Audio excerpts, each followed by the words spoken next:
Hi, this is Vijay Pro 3 channel. In today's video, I will show you how to disable, how to turn off Accessibility Keyboard on your MacBook.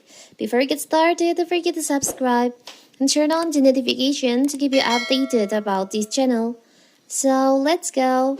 If you have difficulty using a physical keyboard, you can use the on-screen accessibility keyboard.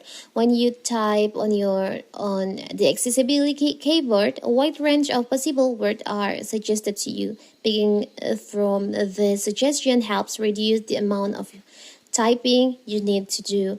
The accessibility keyboard also incorporates a feature called Dwell that lets you control the mouse using a or head tracking hardware. In my previous video, I've shown you how to turn on this feature, how to turn on the accessibility keyboard on your MacBook. As you can see here, here's the accessibility keyboard.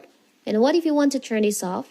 So you can just open your system preferences and go to accessibility. From here, you can just scroll down and click on keyboard. You can go to viewers section on here and you'll find on the enable accessibility keyboard. You can remove the checklist on here by click on it. So you can just click on OK. Now you can see the accessibility keyboard on your Mac screen is disappear. It's so simple, right? So that is how to disable accessibility keyboard on MacBook. Don't forget to like and subscribe and turn on the notification to keep you updated about this channel. Thank you and see you.